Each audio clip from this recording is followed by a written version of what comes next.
Hi, everyone, and thank you for tuning into this video today. I am Dr. Danielle Meadows, OMF's Vice President of Research Programs and Operations, and I am very pleased to be joined today by Dr. Cindy Bateman, the Chief Medical Officer of the Bateman Horne Center. For almost 3 years now, OMF and the Bateman Horne Center have been working together on the Medical Education Resource Center, which is dedicated to educating healthcare professionals to expand their awareness, knowledge, diagnostic, and treatment ability for people with ME/CFS and other multi-system chronic complex diseases. So Dr. Bateman serves as the Medical Education Director for this initiative, and thank you so much for joining me today, Dr. Bateman. You are very welcome.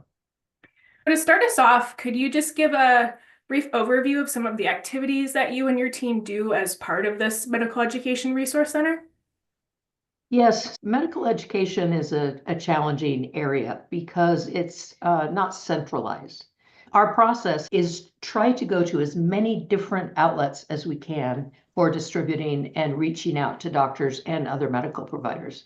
This might mean connecting with academic centers, volunteering to give lectures, working behind the scenes federally.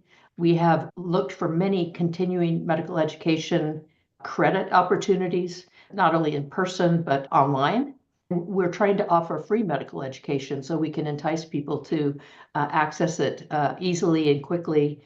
We've also tried to combine with others continuing medical education organizations and use their outlets. So we've tried to leverage the ability to do things online and reach out through social media. We also have what we call our think tank. Those of us who are really interested have a little committee and get together and brainstorm about how can we reach out? How can we reach out through medical associations and accrediting bodies? So it's really very diverse and broad. That's great, thank you.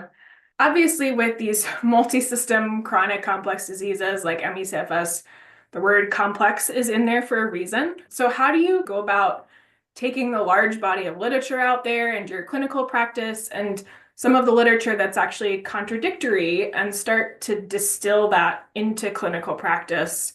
And how do you keep up with new information that comes out?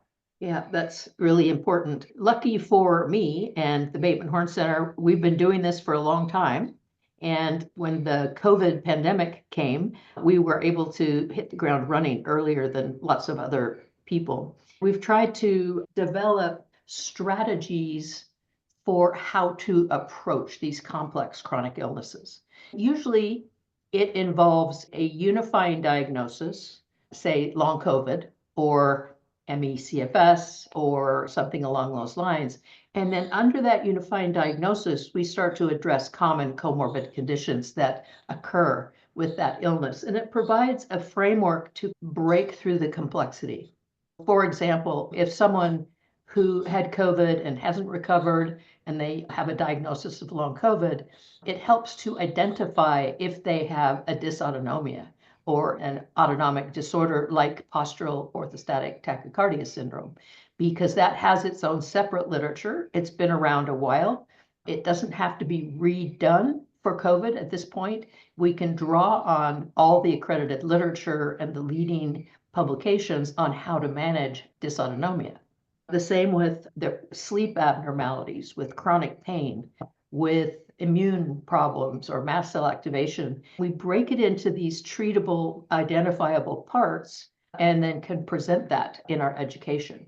It also, because we are designed at Bateman Horne Center as a center of excellence, we have several parts to our nonprofit. One of the parts is having an in-house clinic where we see patients, evaluate patients, and that's our learning ground.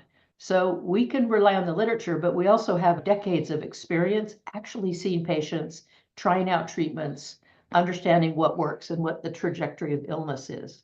Then to complement that, we have our research department where we implement clinical trials. We can also design trials based on what we've learned in our clinical experience. Both of those enrich and allow us to provide education that is complemented by the literature, but is also really built on vast clinical experience that we have as a center of excellence. That's wonderful that you're able to integrate those components. And so I think at this point, you've reached maybe cumulatively more than something like 12,000 healthcare professionals across 45 states and 89 countries through the program. So I'm Yes. just curious what the reception has been like from the clinicians that you've reached so far, how they responded to the education, started using it. There's roughly two groups of clinicians. There are the clinicians hungry to understand how to manage patients and not having enough resources. And then there's this big group of clinicians who are, what's the word, naive about these illnesses and these treatments. I was going to say ignorant, but I mean that in the literal way, is they don't have the knowledge and understanding or the clinical experience. It's hard to get those naive clinicians who don't know what they don't know interested and to even come. However, that other group of clinicians that is hungry for information, they come and they just love getting the information and the interaction. So I think we've focused, partly because of necessity, on the people who are most interested. And they're the ones who have family members, or they're ill themselves, or they've taken an interest and they're a really good clinician and looking for information.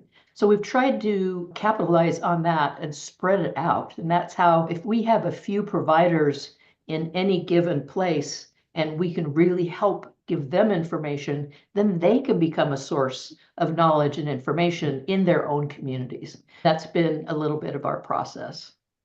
Absolutely. Obviously, as you're saying, one of the goals of medical education is to expand awareness. So, can you comment? Maybe this goes back to your think tank that you were talking about. Maybe this is trying to reach some of those naive clinicians, but can you comment on how we can hopefully ultimately reach the most primary care physicians, since those are the ones that are seeing the patients Yep. firsthand? Yeah, it's tough, right? People get their medical education in varied ways from varied sources. There's the foundation education when you're in medical training, and that's a tough nut to crack too. Getting in and changing what medical students and residents are taught at all these individual academic institutions. But then in practice and in the field, doctors are very busy. They usually have requirements for keeping up with continuing medical education. That's mainly how they learn and stay up to date. And that's why we've had such a focus on CME, continuing medical education, just trying to get it out there on a platter so that it's available. Getting the disinterested people to attend is the biggest challenge. It's complicated. They're busy. They don't have a lot of time. Sometimes they're overworked and burnt out and tired, and they want to learn from trusted sources. So we've also tried to establish trust and respect so that when people see our continuing education, they'll go, that's a voice I can trust. And that's been a challenge, but we've done that by partnering with really good institutions as much as we can. One of the best things that happened is the US Clinician Coalition of MECFS specialists met together in person for several days over a period of 3 years. And this is pre-COVID, and created an expert consensus paper that, because it was a great need for managing, we were able to get it published in the Mayo Clinic Proceedings. That's a way you can reach thousands of people. It got a little eclipsed by COVID. It's there. And now we're trying to figure out ways to have that kind of a voice and get publications and instructions into a forum that is widely distributed. I'm curious, you mentioned talking about the education that doctors receive at the very start. Is there anything that you can do with some of those like grassroots levels to try to reach more? Or is it really just you have to go from institution to institution and work from there? There's really no common denominator that draws together all of the medical education programs. Each institution really designs its own curriculum, and it's a reflection of who is faculty there, right? What their interests are, and what is found on the board exams and licensing exams. Those are some of the things we've discussed about how do we get new questions in. But the long tradition, at least for probably 20 years in medicine, has been to teach only from a strong evidence base. It becomes really challenging when the disease is moving more quickly than the literature can keep up and the science. COVID forced us really as a world to, let's say, soften our discipline about what gets published and what you do to treat people with faster timelines, letting more publications come out. We're going to need to continue to do that for long COVID because it will take years and years to have clinical trials and treatment trials. The American Heart Association, I'm pretty sure that's who it was, just released a paper that was published in Circulation just last month that reviewed all the known cardiac pathology in COVID. There's a whole section on dysautonomia in long COVID and autonomic problems. It's the first time I've ever seen a body like this say, you should do a bedside orthostatic exam on every patient as part of your physical exam. It said it's going to take too long to build an evidence base of treatment. So when you make the diagnosis, you should rely on the existing dysautonomia literature to treat your long COVID patients with dysautonomia. Basically, they don't come out and say it, but they're saying, don't wait for the evidence base in long COVID. You should use the things we know already and start applying it to the care of patients. That's a really important message. And that's behind all of our continuing education.